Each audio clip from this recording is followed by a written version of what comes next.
जो एक शुद्ध विकार वर्जित अचल परम पदार्थ है, जो एक ज्ञायक भाव निर्मल नित्य निज परमार्थ है, जिसके दर्श व जानने का नाम दर्शन ज्ञान है। हो नमन उस परमार्थ को जिसमें चरण ही ध्यान है।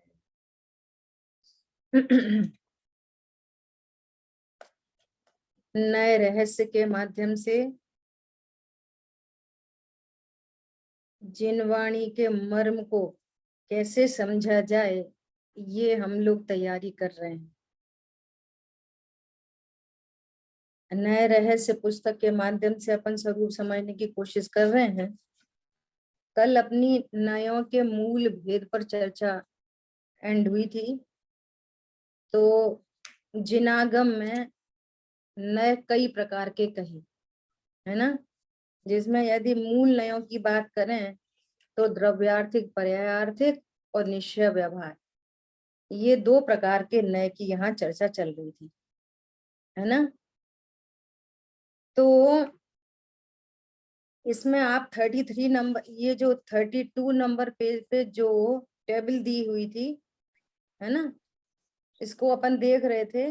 और 33 पेज पे यदि अपन देखेंगे तो जैसे द्रव्यार्थिक नय के 10 भेद और पर्यार्थिक नय के 6 भेद, है ना। तो यदि उनकी विषय वस्तु देखेंगे तो ये सारे भेद, द्रव्यार्थिक पर्यायार्थिक नय के भेद, सब निश्चय व्यवहार में घटित हो जाएंगे। द्रव्यार्थिक नय के 10 भेद में से कुछ भेद निश्चय नय में भी घटित कर सकते हैं, और द्रव्यार्थिक नय के कुछ भेद को पर्यार्थिक नय में भी घटित कर सकते हैं, है ना। इसी प्रकार से पर्यार्थिक नय के जो भेद हैं उनमें कुछ भेद पर्यार्थिक नय के कुछ भेद निश्चय नय में घटित हो सकते हैं, है ना। ऐसा पूरा प्रकरण यहाँ पर दिया हुआ है, ठीक है। इसको आप गंभीरता से स्वाध्याय करना, और यदि समझ में नहीं आए तो अपन चर्चा करेंगे। एट लास्ट कंक्लूजन के रूप में यदि अपन देखें 34 नंबर पेज पे, तो देखो क्या लिखा है। आगम अध्यात्म का हेतु है। आगम अध्यात्म का हेतु है। यदि आगम को शरीर कहें तो अध्यात्म उसका प्राण है। समझ में आ रही है बात? आगम शरीर है तो अध्यात्म उसकी आत्मा है, और आगम पढ़ने की सार्थकता अध्यात्म से ही होती है। क्या बोला? आगम पढ़ने की, समझने की सार्थकता अध्यात्म से होती है। बराबर। हाँ, अध्यात्म किसे कहते हैं? कि जिसमें ज्ञान का अधिकार हो, वो अध्यात्म है। और जिसमें द्रव्य गुण पर्याय की चर्चा हो, है ना, कर्म फिलोसफी की चर्चा हो, गुणस्थान मागणा की चर्चा हो, ये सब आगम है। तीन लोक की चर्चा आगम है, कर्म फिलोसफी की चर्चा आगम है ना। और द्रव्य गुण पर्यायमयी वस्तु, है ना, यहां से जैसे कल अपन ने चर्चा की थी कि एक तो शुद्ध शुद्ध पर्यायों के सहित वाला द्रव्य, और एक द्रव्य गुण पर्याय जो एक रूप रहते हुए मात्र जानते हुए परिणमन करता है, ठीक है। यहां तक आगम, और इस आगम से त्रिकाली ध्रुव भगवान आत्मा में हूं, ये अध्यात्म। हमारे प्रयोजन की सिद्धि अध्यात्म से होती है। पूरा आगम अध्यात्म से सार्थक होता है। हरी बात समझ में? तो क्या बोल रहे हैं कि आगम अध्यात्म का हेतु है। अब जब हम आगम को नहीं समझेंगे, द्रव्य गुण पर्याय वाली पूरी वस्तु को नहीं समझेंगे, तो हम अध्यात्म में प्रवेश कैसे करेंगे? पॉइंट समझ में आ रहा है? तो आगम अध्यात्म का हेतु है, हाँ जी। क्योंकि आत्मा का साक्षात हितकारी तो अध्यात्म ही है। ही लगाया, ही लगाया है। समय सारजी में ऐसे बहुत बिंदु मिल जाएंगे जगह जगह पर। क्या बिंदु मिल जाएंगे कि ये जो बंद की कथा है ना, बंद की कथा, इतने कर्म प्रकृति, इतनी उत्तर प्रकृति, इतने घाती कर्म, इतने अघाती कर्म, है ना, इन सब का स्वरूप जानने से भी तुम्हारे प्रयोजन की सिद्धि नहीं हो सकती, नहीं ही हो सकती। और पता है क्या लिखा है? विशुद्ध, बहुत ध्यान से सुनना, विशुद्ध धर्म ध्यान से जिनकी बुद्धि अंध है, ऐसा लिखा है। क्या बोल रहे हैं? विशुद्ध धर्म ध्यान से, क्योंकि करणान योग संबंधी ज्ञान होगा ना, तीव्र कषाय में तो होगा नहीं, मंद कषाय है। अब ये कह रहे हैं कि ये मंद कषाय रूप जो भाव चल रहा है, ये विशुद्ध धर्म ध्यान है। ये समझ रहा है मैं धर्मात्मा, मेरे को तीन लोक का ज्ञान है, मेरे को कर्म फिलोसफी का ज्ञान है। भैया मैं गायक हूं, ऐसा ज्ञान तुम्हें है कि नहीं? और ये ज्ञान अध्यात्म से ही हो सकता है। ही शब्द लगाए, ही, क्योंकि आत्मा को साक्षात हितकारी तो अध्यात्म ही है, तथा आगम अध्यात्म का आधार है। ऐसे समझो, पूरा आम है सो आगम, और जो उसका पल्प है जिसको सेवन करते आए वो अध्यात्म। ये फर्क है। वो हमें क्या मतलब, हमें छिलका गुटली से क्या मतलब? सुनो, क्या मतलब नहीं, बाजार में ऐसा अकेला पल्प पल्प नहीं मिलता। तो यदि तुम आगम को नहीं ग्रहण करोगे, आगम में से फिर अध्यात्म को ग्रहण करना, ये कलाकारी है। क्या कहा? आगम का आम, और आगम के आम में से फिर अध्यात्म का आम ग्रहण करने योग्य है। तो अब तुम्हारे पास आगम का आम नहीं होगा तो अध्यात्म का आम कैसे ग्रहण करोगे? इसलिए आगम में पूरी बात को भली प्रकार समझना, और मेरे प्रयोजन की सिद्धि किससे होती है, तो अपने प्रयोजन तक जाने, तब आपका पूरा आगम का पढ़ना पढ़ाना आदि आदि सब सार्थक होगा। अन्यथा सार्थक नहीं होएगा, वो मान कषाय के काम आएगा। हमें इतना आता है, ठीक है?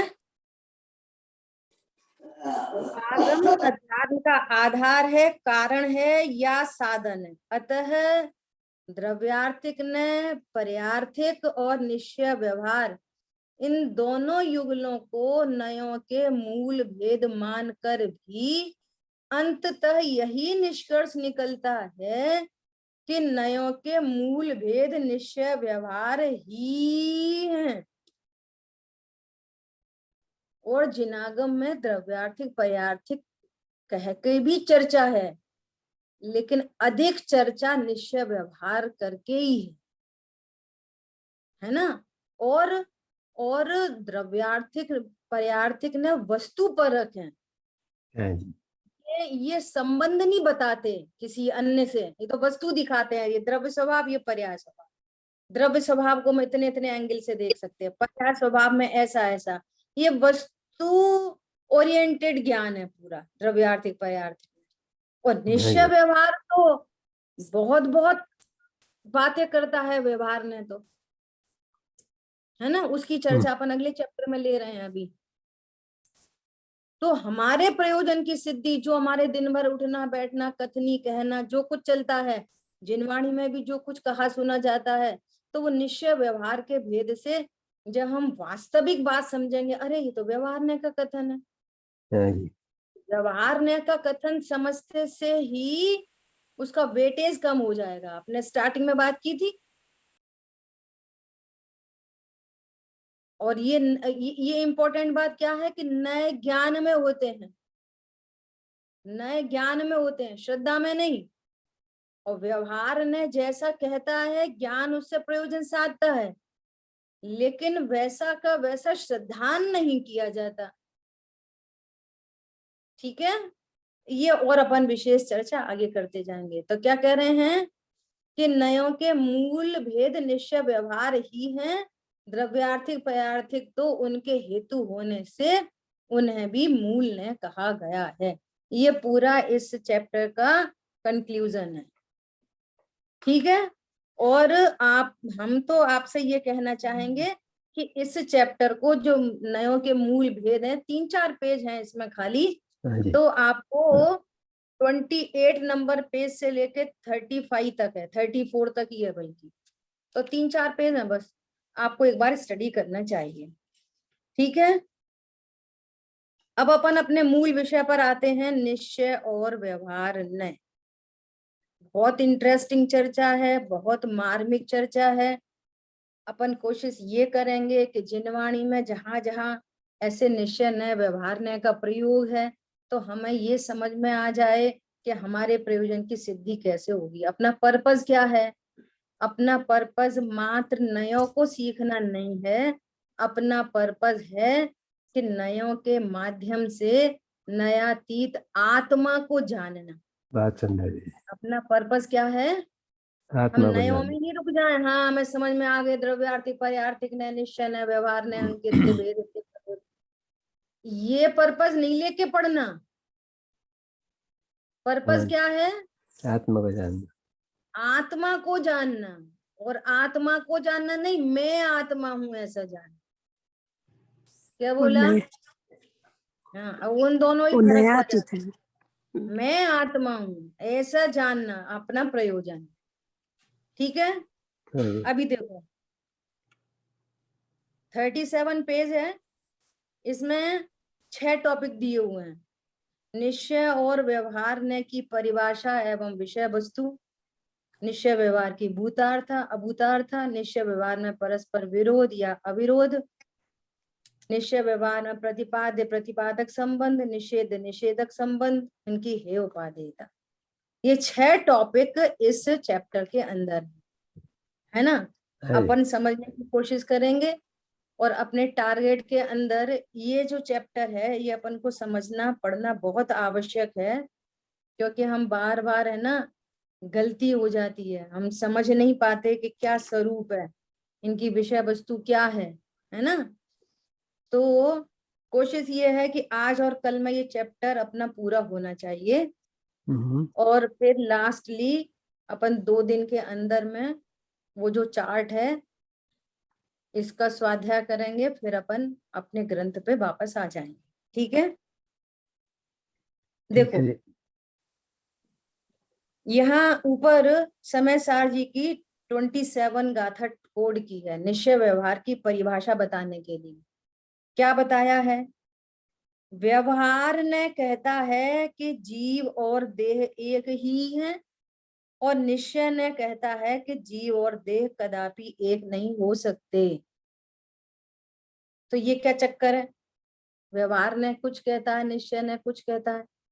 अब यहाँ पे भी समझना कि वस्तु तो वस्तु है, वस्तु तो जैसे आत्मा है, तो आत्मा तो एक वस्तु है, उत्पाद व ध्रुव युक्तम सत। शरीर एक वस्तु है, पुद्गलात्मक स्कंद रूप अनंत पुद्गल परमाणुओं का पिंड, ये एक अपने आप में एक वस्तु है ना। स्कंद रूप वस्तु है, आहार वर्गणा से बनी हुई वस्तु है। तो 2 न्यारी न्यारी वस्तुएं हैं। ठीक है, अब व्यवहार ने क्या कहता है कि देह चेतन एक है। तो अब समझना कि व्यवहार ने क्या क्या कहता है, उसकी कथन पद्धति कैसी है। तो 2 काम है व्यवहार ने के। क्या काम है? पहला काम तो ये है कि भिन्न वस्तुओं में भिन्न वस्तुओं को एक कहता है, बना नहीं देता। ऐसा नहीं कर देता कि देह और चेतन एक हो जाए। क्या बोला? देह देह में रहेगी, चेतन चेतन में रहेगा, और ये दोनों निश्चय व्यवहार ने क्या है? ये नए ज्ञानात्मक होते हैं और वचनात्मक होते हैं, विकल्पात्मक होते हैं या कथनी में कहे जाते हैं। और वस्तु तो जैसी है वैसी है, वस्तु को समझने के काम आते हैं। क्या बोला? कल बात आई थी ना, प्रमाण नय रधिगम, ये अधिगम के उपाय हैं प्रमाण और नय। तो व्यवहार ने क्या कैसा कहता है कि दो द्रव्यों को एक कहता है। पॉइंट समझ में आया? पहला पॉइंट, व्यवहार ने क्या कहता है? दो द्रव्यों को एक कहता है, जीव और देह को एक कहता है। कैसे कहता है? पंचेंद्रीय जीव ऐसे कहता है, हाँ जी। हैं? तो भिन्न वस्तुओं में एक का व्यवहार करता है। कैसे कहता है? कि पंचेंद्रीय जीव। पर क्यों कहता है ऐसा? फालतू काम क्यों करता है? जो दो चीजें मिलकर एक नहीं है तो फिर उनको एक क्यों कहता है? तो लिख लेना, संयोग का ज्ञान कराने के लिए। काय के लिए कहता है? संयोग का ज्ञान। संयोग का ज्ञान कराने के लिए। अरे और तो छोड़ो, एकदम भिन्न, यहाँ तो फिर भी शरीर और आत्मा एक क्षेत्रावगाह संबंध है।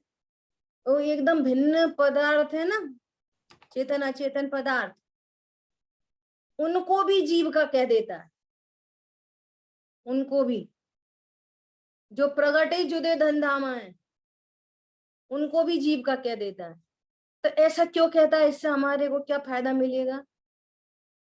तो कहेंगे लोग व्यवहार चलाने के लिए। तो व्यवहार कैसे चलेगा? और डिटेल में चर्चा अपन आगे करेंगे, चार्ट की चर्चा करेंगे ना, तब पूरी डिटेल चर्चा करेंगे। अभी तो इतना समझ लें, निश्चय ने, व्यवहार ने, ये क्या क्या, इनके कैसे कैसे प्रयोग हैं। तो व्यवहार ने का ये पहला काम क्या है? भिन्न वस्तुओं में एक तो क्या,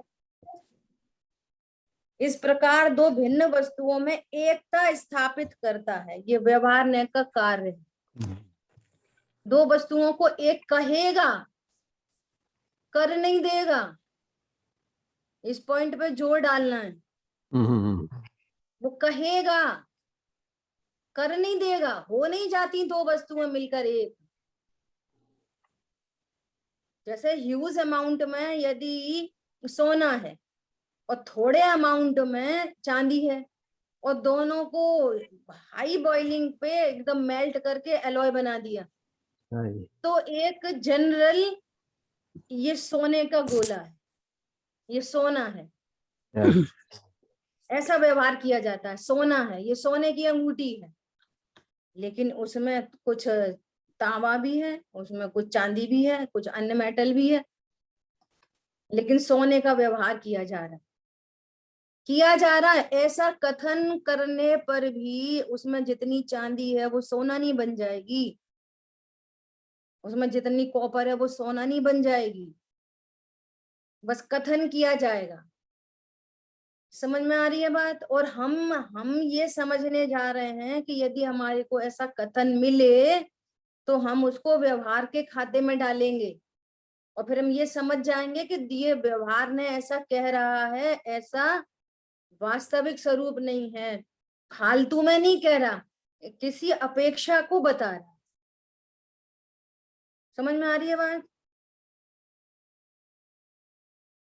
अरे बोलिए। जी दीदी आ रही, बराबर। ऐसा ठीक है। फिर क्या कह रहे हैं? अब इसी एकता के आधार पर व्यवहार ने उसमें कर्ता कर्म भोक्ता भोग्य संबंध भी बता देता है, कह देता है, ऐसा कह देता है। ठीक है, अब जीव अपने शरीर को भोगता है, अपने कर्मों को भोगता है, अपनी कषाय को भोगता है, ऐसा ऐसा कथन कर देता है। ठीक है, तो पहला काम क्या हुआ व्यवहार का? कि भिन्न पर पदार्थों में एकता स्थापित करता है नहीं, कथन करता है, कर नहीं देता। ये अपन बार बार यूज कर रहे हैं, कथन करता है या जानता है, ऐसा। भिन्न पर पदार्थों में अभेद संबंध और सुनना, द्रव्य गुण पर्याय वाली जो अभेद वस्तु है उसमें भेद करके कथन करता है। ओपोजिट हो गई ना दोनों बातें। जो भिन्न है उनको अभेद करता है और जो वस्तु अभेद है उसमें भेद स्थापित कर देता है। मतलब कह देता है। समझ में आ रही है बात? हाँ जी, हाँ जी। तो दोनों बातें अपोजिट हो गई ना। जो भिन्न है उनको भिन्न कहो, तो निश्चय न भिन्न को भिन्न कहता है और अभिन्न को अभिन्न कहता है। ये निश्चय न का कार्य। ठीक है, हाँ जी। क्लियर हो गई बात? भिन्न पर पदार्थों में एकता स्थापित करना व्यवहार न का कार्य है और भिन्न भिन्न वस्तुओं को भिन्न भिन्न कहना जानना ये निश्चय न का कार्य। और अभेद वस्तु में भेद स्थापित करना ये व्यवहार न का कार्य है और अभेद को अभेद ही जानना, अभेद ही मानना ये निश्चय न का कार्य। हाँ जी, बहुत सुंदर। दो बातें एकदम क्लियर हो गई ना? हो गई। हाँ जी। हाँ, अभी देखो यहाँ पर लिखा है, क्या लिखा है कि अतः दो भिन्न वस्तुओं में संबंध देखना व्यवहार न का कार्य है और उन्हें भिन्न भिन्न देखना, कहना, जानना ये निश्चय न का कार्य। ठीक है, दो बातें हो गई। अब दूसरा, अभेद वस्तु में भेद करके कहना ये व्यवहार न है और भेद का निषेध करके अभेद वस्तु को बताना सुनिश्चय न का कार्य। ठीक है, हाँ जी। ये दो बातें 38 नंबर पेज पे लिखा है। ये दो बातें, निश्चय और व्यवहार, ये दो प्रयोग हो गए निश्चय व्यवहार के। हाँ जी। अब देखो तीसरा, आत्माश्रित कथन को निश्चय न और पराश्रित कथन को व्यवहार न कहते हैं। ये आत्माश्रित और पराश्रित क्या होता है ना? जैसे मान लिया ये क्या है कि ये कपड़ा है, ये क्या है, ये कपड़ा है ना? तो ये आत्माश्रित कथन हो गया, उसी संबंधी कथन हो गया, उसको उसी से बताना, ये आत्माश्रित कथन हो गया, है ना? हाँ जी। और ये 10 रुपए का है, इसकी वैल्यू बताने के लिए हम कह रहे हैं ये 10 रुपए का है, तो ये पराश्रित कथन हो गया। हमें इसका स्वरूप बताने के लिए 10 रुपए का आश्रय लेना पड़ा, तो ये कैसा कथन हो गया? पराश्रित कथन हो गया। तो व्यवहार ने पराश्रित कथन करता है और निश्चय ने स्वाश्रित कथन करता है। ठीक है, देखो आपने कभी इस बात पे विचार किया होगा कि नहीं, यहाँ पर भी लिखा है इस पुस्तक में भी अभय जी ने, जैसे धर्मास्तिकाय की परिभाषा है ना? मान लिया जीवास्तिकाय की परिभाषा है, तो जीवास्तिकाय की परिभाषा क्या है कि जो ज्ञान स्वरूपी है उसको जीव कहते हैं। ये जीव की परिभाषा कैसी हो गई? आत्माश्रित। धर्मास्तिकाय की परिभाषा ऐसी नहीं है।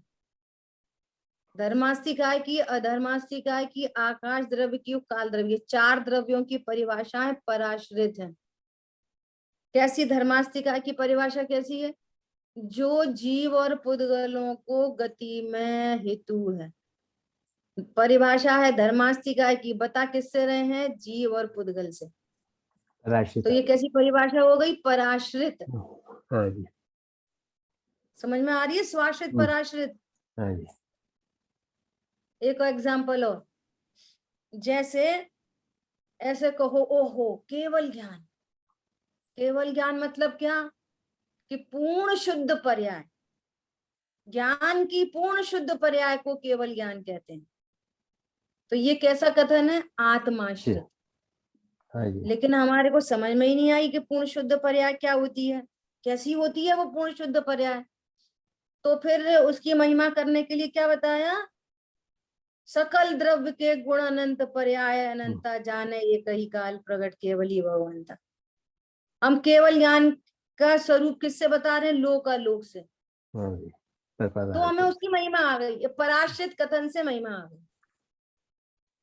हमें केवल ज्ञान की परिभाषा पर से बतानी पड़ी, हाँ तब जी, तुम्हारे को केवल ज्ञान का स्वरूप समझ में आया। आ रही बात समझ में? हाँ जी, बहुत सुंदर। ये स्वाश्रित और पराश्रित का, ये जो स्वाश्रित कथन करे सो निश्चय और पराश्रित कथन करे सो व्यवहार। अब देखो टोडरमल जी के निश्चय व्यवहार के बारे में 4 बातें कही हैं, पेज नंबर 39 है। 4 बातें क्या कही हैं? सच्चे निरूपण को निश्चय और उपचरित निरूपण को व्यवहार कहते हैं। हम्म, सच्चे निरूपण को निश्चय, देखो निरूपण में लग रही ये सारी बातें, ये ध्यान रखना। वस्तु तो वस्तु है, वस्तु में न निश्चय है न व्यवहार है। हम वस्तु को जानने के लिए निश्चय व्यवहार का प्रयोग है, ये समझने की बात है बहुत, आगे चर्चा आएगी। सच्चे निरूपण को निश्चय और उपचरित निरूपण को व्यवहार। फॉर एग्जाम्पल, आत्मा को ज्ञान स्वभावी कहना निश्चय ने और मनुष्य देव आदि कहना व्यवहार ने। समझ में आ गई बात? दोनों परिभाषाएं घटित हो गई यहाँ पे। कौन सी? कि ये मनुष्य देह तो असमान जाति द्रव्य पर्याय है, 2 द्रव्यों की मिली जुली पर्याय है, तो मनुष्य को ही आत्मा कह रहे, देव को आत्मा, नार की सो आत्मा, ये जीव, नार की जीव, मनुष्य जीव, ये व्यवहार नहीं करता। जीव मनुष्य होता है नहीं, तो ज्ञान जी, स्वरूप तो यह है। हाँ, जो सत्य निरूपण है सो निश्चय है, जीव तो ज्ञान स्वरूप ही है। और व्यवहार में क्या कह रहा है? मनुष्य जीव, त्रियंच जीव, नारकी जीव, देव जीव, ये क्या कर रहा है? 2 द्रव्यों को मिलाकर कथन कर रहा है। अगली बात समझ में? एक इंद्रिय जीव, 2 इंद्रिय जीव, 3 इंद्रिय जीव, संगी जीव, असंगी जीव, ये सारी बात यहाँ घटित हो जाएगी। हैं? दूसरा क्या कह रहे हैं? एक ही द्रव्य के भाव को उस रूप ही कहना निश्चय और उसी भाव को उपचार से अन्य द्रव्य के भाव रूप कहना जो व्यवहार। इसके लिए एग्जाम्पल, मिट्टी के घड़े को मिट्टी का कहना, जिसका जो भाव है उसका वही भाव कहना। मिट्टी के घड़े को मिट्टी का घड़ा कहना निश्चय है ना, और घी के संयोग से उसको घी का घड़ा कहना सो व्यवहार। ऐसा निश्चय व्यवहार देखना। पॉइंट समझ में आ रहा है? हाँ जी, बहुत सुंदर। समझ में नहीं आ रहा हो तो पूछ सकते हैं, और समझ में आ रहा हो तो हाँ कह सकते हैं। हाँ जी, आगे है है। ना? हाँ, दीदी ऐसा। अब क्या कह रहे हैं? जिस द्रव्य की जो परिणति है उसे उसी की कहना सो निश्चय है। एक ये भी निश्चय का प्रयोग है। राग जीव की परिणति है तो जीव की परिणति को जीव की कहना, ये निश्चय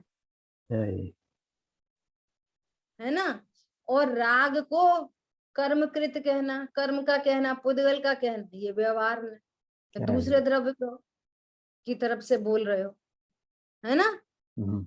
तो ऐसे ये व्यवहार ने, तो इस तरह की यहाँ पर बातें आई। अब देखो लास्टली क्या बोल रहे हैं, 40 नंबर पेज के सबसे लास्ट में क्या कह रहे हैं? विशेष ध्यान देने योग्य बात यह है कि पंडित टोडरमल जी ने व्यवहार न के बारे में क्या लिखा। ऐसे ही श्रद्धांत से मिथ्यात्व है। व्यवहार ने जैसा कथन करे, व्यवहार ने कह रहा है मनुष्य जीव, और हम मनुष्य जीव माने तो मिथ्यात्व। तो मिथ्या तो, अरे और तो छोड़ो, हम केवली परमात्मा को परम औदारी शरीर वाला जाने और माने और कहें तो कहना सो व्यवहार, और माने तो मिथ्यात्व। मिथ्यात्व। बोलो 5 परमेष्टि भगवान में कितने शरीर सहित हैं, कितने शरीर रहित हैं? किसी का शरीर नहीं है, सब जीव की अवस्था बोलो। है। सभी के सभी, सभी के सभी शरीर रहित हैं। कैसी गजब की बात है, बुद्धि कैसी होती है। वे हमको शरीर रहित आत्मा बता रहे हैं, और हम उनको शरीर वाले देख रहे हैं। तो अपने को शरीर रहित समझ में आया कि नहीं आया? नहीं नहीं आया हमको आया। तो। नहीं आया। हाँ, नहीं आया। मतलब यहाँ जीव शरीर रहित है, मैं ज्ञान स्वरूपी भगवान आत्मा हूँ, और अनंत भगवान परमोदारी शरीर वाले हैं, और ये है। मुनिराज नग्न दिगंबर हैं, पीछे के मंडल वाले हैं। अब बोलो जगह जगह व्यवहार ने के कथन किए गए हैं जिनवाणी में, हाँ जी। और उनको एज इट इज फॉलो करोगे तो आप खूब जिनवाणी पढ़ो, मिथ्यात्व ही बनता रहेगा। देव शाह गुरु को द्रव्य गुण पर्याय से नहीं जानोगे तो ग्रहित मिथ्यात्व चलता रहेगा। हैं, भले ही उनकी पूजा पाठ अभिषेक करो और यहाँ खूब स्वाध्याय करो, पढ़ो पढ़ाओ, और यहाँ पे परमार्थ स्वरूप नहीं जानोगे तो यहाँ अग्रहित भी चलता रहेगा। दोनों नहीं मिटेंगे, ग्रहित अग्रहित। समझ में आई बात? बहुत सुंदर जी। इसलिए इसका त्याग करना। त्याग करना मतलब कैसे त्याग करना? कि व्यवहार ने जैसा कथन करता है वैसा मानना नहीं।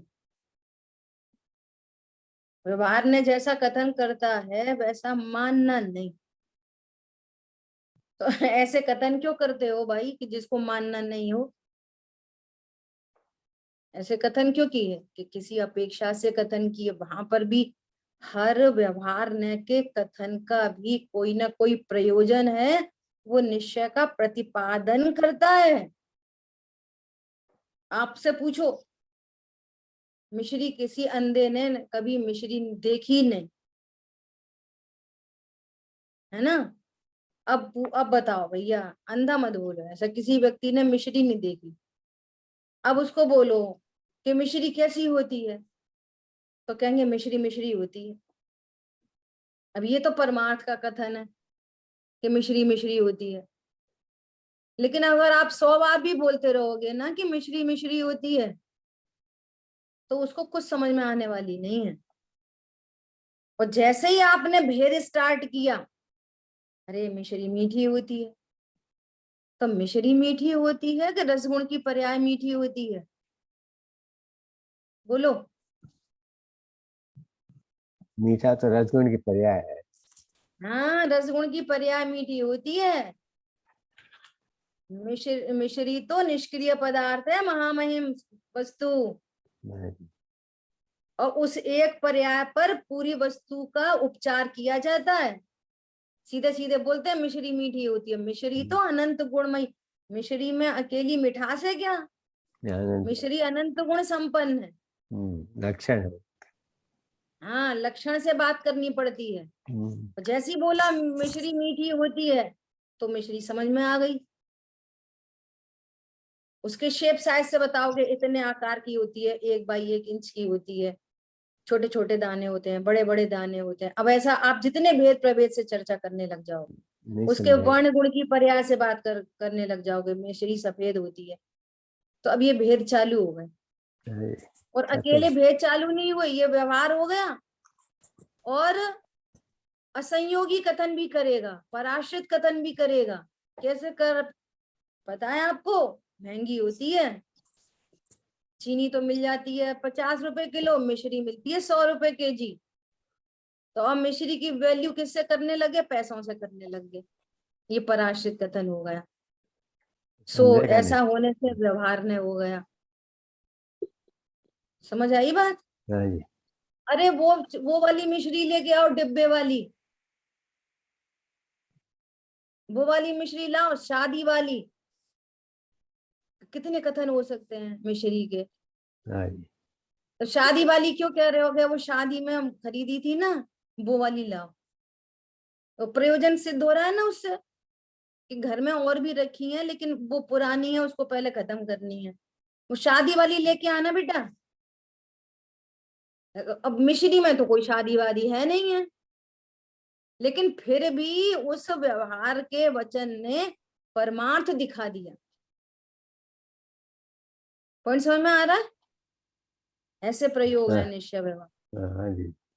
परंतु आप एज इट इज फॉलो करोगे शादी वाली मिश्री। अब दुकान पे जाओगे और बोलोगे भैया शादी वाली मिश्री हमने एक घर में देखी थी, हमें शादी वाली मिश्री दे दो, तो कौन सी मिश्री मिलेगी? मिश्री। तो बोलेगा शादी वाली कौन सी मिश्री होती है। हम्म, तो एज इट इज फॉलो करोगे तो मिथ्यात्व होगा, हाँ जी। फिर तुम्हें ऐसी वस्तु नहीं मिलेगी बाहर में, लोक में। घी का घड़ा तुम्हें कहीं नहीं मिलेगा, घी मेड घड़ा, घी का घड़ा मतलब घी मेड घड़ा, हाँ, कहीं पता ही नहीं, नहीं। पूरे विश्व में नहीं मिलेगा। ऐसे संगी पंचेंद्री जीव ढूंढने जाओगे, कहीं नहीं मिलेगा। इसलिए मिथ्यात्व का पोषण होता रहेगा। इसलिए कितनी गजब की बात लिखी है 11 नंबर गाथा के टीका में। अनादि काल से इस प्राणी को भेद रूप व्यवहार का पक्ष तो अनादि से है, और जिनवाणी में भी इसके कथन बहुत किए गए हैं। परमार्थ के कथन तो कहीं कहीं पर हैं, और इसके कहने वाले भी विरल हैं। इसलिए व्यवहार न के कथनों को यथावत मानने से संसार ही होगा। जिनवाणी का अभ्यास कर रहे हैं, प्रथमान योग पढ़ रहे हैं, और फिर सबको जीव को जो व्यवहार न के कथन किए गए थे, वो ऐसे राजा, ऐसी प्रजा, ऐसी चढ़ाई की है, ऐसा युद्ध किया, वैसा युद्ध किया, तो आपको मिथ्यात्व तो चल ही रहा है, और वहां पे प्रथमान योग का स्वाध्याय करते करते व्यवहार न के कथन को पढ़ते पढ़ते नए नए राग द्वेष और उत्पन्न हो रहे हैं। जैसे घर गृहस्थी में राग द्वेष हो रहे हैं, जिनवाणी का मर्म नहीं समझे बिना जिनवाणी पढ़ के राग द्वेष की उत्पत्ति हो रही है। कमठ बुरा पाशात अच्छे, जैसे घर में होता है ना, छोटा भाई बुरा, बड़ा भाई अच्छा। आ रही बात समझ में? हाँ जी। एज इट इज मानने से क्या होता है? व्यवहार मिथ्यात्व। न के कथनों को एज इट इज श्रद्धान करने से मिथ्यात्व होता है। कितनी सावधानी चाहिए बोलो। ऐसे ही श्रद्धान से, क्या बोल रहे हैं, तथा निश्चय के बारे में लिखा है, ऐसे ही श्रद्धान से सम्यक होता है, और व्यवहार न के जैसा कथन है ऐसे श्रद्धान से मिथ्यात्व होता है। अतः यह स्पष्ट है कि स्वद्रव्य परद्रव्य को, उनके भावों को व उनके कारण कार्यादि को मिलाकर निरूपण करना व्यवहार न है, लेकिन उन्हें मिला हुआ मान लेना मिथ्यात्व है। क्या बोला? मैं आंख से देखता हूँ, मिथ्यात्व। मिथ्यात्व। कथनी में प्रॉब्लम नहीं है, हम्म, कथन कर सकते हैं, लेकिन मानना तो मिथ्यात्व। आरी बात समझ में? हाँ जी। ऐसा तात्पर्य यह है कि व्यवहार की पद्धति से कथन करने में मिथ्यात्व नहीं है, कथन करने में मिथ्यात्व नहीं है, विपरीत मान्यता में मिथ्यात्व है।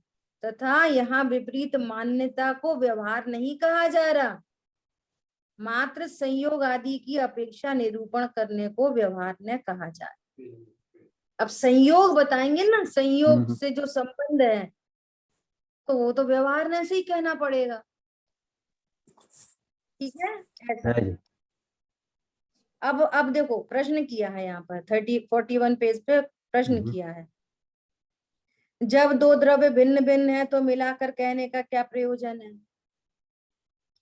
तब क्या कह रहे हैं? अनेक वस्तुओं को मिलाकर कथन करने का प्रयोजन लोक व्यवहार चलाना है, आत्मानुभूति करना नहीं। अजन्मे वर्धमान को जन्मने वाला कहना व्यवहार ने का कथन है। उनकी माता का नाम त्रिशला और उनके पिता का नाम सिद्धार्थ था।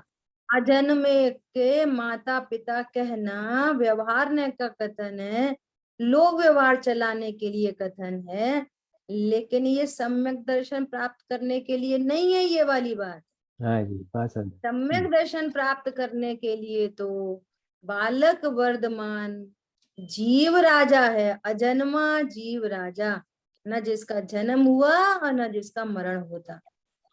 लोक व्यवहार से उनके माता पिता का नाम लिया जा रहा है, लोक व्यवहार चलाने। ठीक है, हाँ जी। ऐसा। अभी देखो,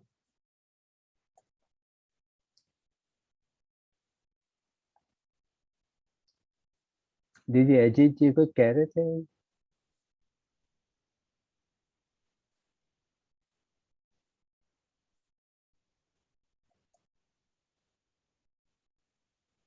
दीदी अनम्यूट करिए, आप म्यूट हो गए। व्यवहार ने को हाँ जी। आपने सही सही जाना, ये कब कहा जाएगा? जब हम ये जान लें कि ये संयोग का कथन कर रहा है, ये भेद रूप कथन कर रहा है, उसमें जो आशय छिपा है उसको समझ लेना, ये व्यवहार ने का सही सही जानना हुआ। हाँ जी, बहुत सुंदर। घी का घड़ा कह रहा है तो हमें क्या जानना चाहिए? घी घड़ा घी का नहीं होता, इसमें घी रखा है, जरूर इसमें घी रखा है, हाँ जी। ये समझ लिया हमने। लेकिन हमने घड़े को घी का नहीं समझा और प्रयोजन साध लिया, हाँ जी। है ना, ऐसा। अब देखो इंपॉर्टेंट बात क्या कह रहे हैं। निश्चय व्यवहार नयों के प्रतिपादन का मूल सूत्र है कि वस्तु तो एक ही प्रकार की होती है। ये चर्चा तो अपन सालों से करते ही चले आ रहे हैं। हाँ जी। वस्तु एक प्रकार की है, निरूपण अनेक प्रकार के है। मूल में कहो निरूपण दो प्रकार के, एक निश्चय एक व्यवहार। ठीक है, निश्चय एक निश्चय और एक व्यवहार। तो निश्चय को यथावत जानना और व्यवहार को उपचरित जानना और उससे प्रयोजन को साध लेना। ये ऐसा क्यों कह रहा है? स्टील के डिब्बे को दाल का डिब्बा क्यों कह रहे हैं? कि उसमें दाल का संयोग है। जीव को मनुष्य क्यों कह रहे हैं? कि जीव के साथ मनुष्य गति का संबंध है, प्रयोजन साध लो। लेकिन जीव को मनुष्य नहीं जानेंगे कभी भी, है ना। ये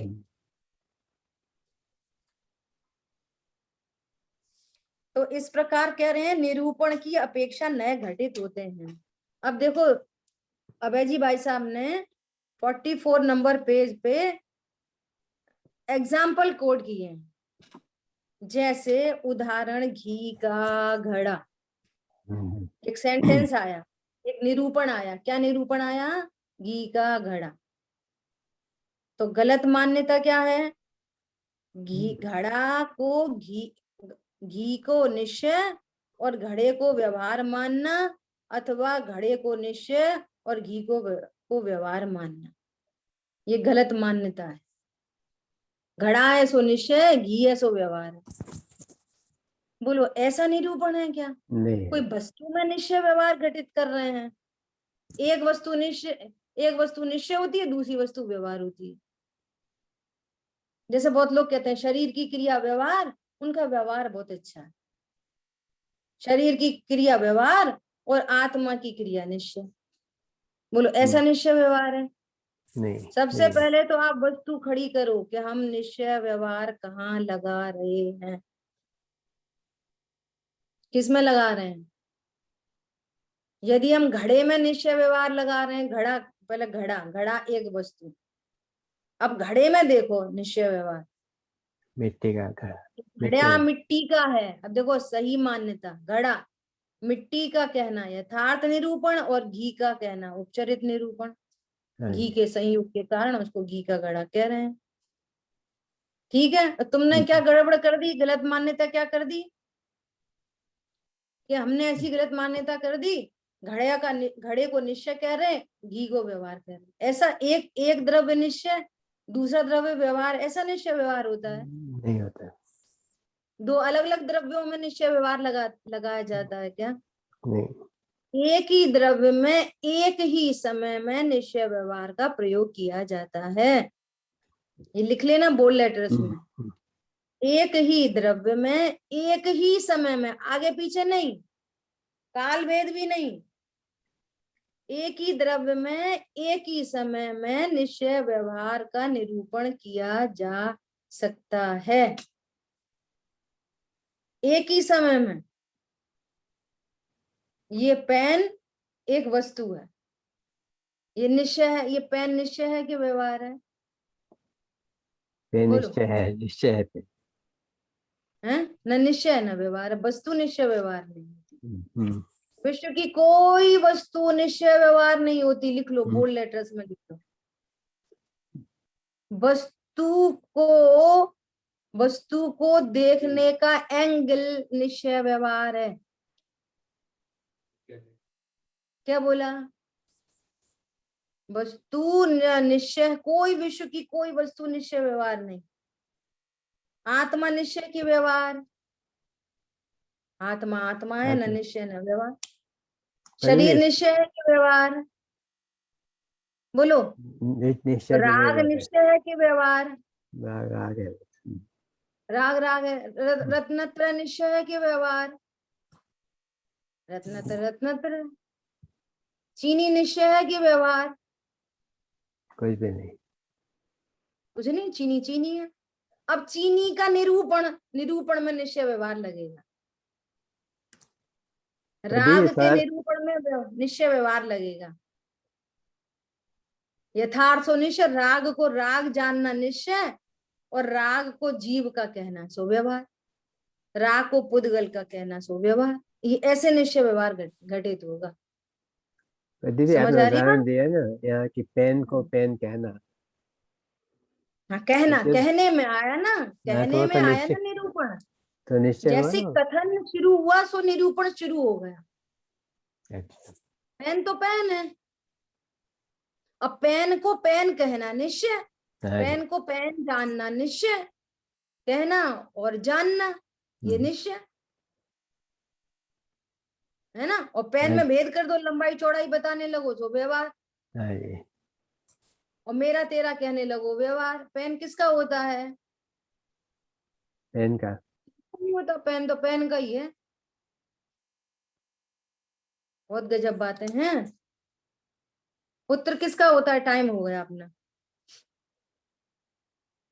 ये जो टेबल है, इसको आप लोग स्वाध्याय करके आएंगे, पढ़ के आना। ये टेबल में बहुत अच्छा उदाहरण दिया है, गलत मान्यता की है और भी सही मान्यता बताई है, और सही मान्यता व्यवहार किया है होमवर्क है ना।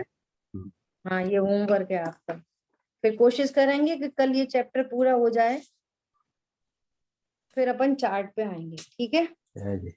कोई प्रश्न है तो पूछ सकते हैं। दीदी अगर टाइम ज्यादा भी लगे ना तो हमारे पास हाँ ठीक है, देखेंगे। जबरदस्ती अपने को पूरा नहीं चार्ट करना। से अपने को और सब बातें बहुत अच्छे से क्लियर होगी। अपन तो अभी ग्रंथ के माध्यम से अपन को हाँ जी, तैयारी हो जाए। बहुत ये अच्छा, पर बहुत आनंद आ रहा है, बहुत समझ में आ रहा है दीदी, बहुत लाभ हो रहा है। ठीक है। जिन वाणी के ज्ञान से सूझे लोकालोक, सो वाणी मस्तक नम सदा दे तुम।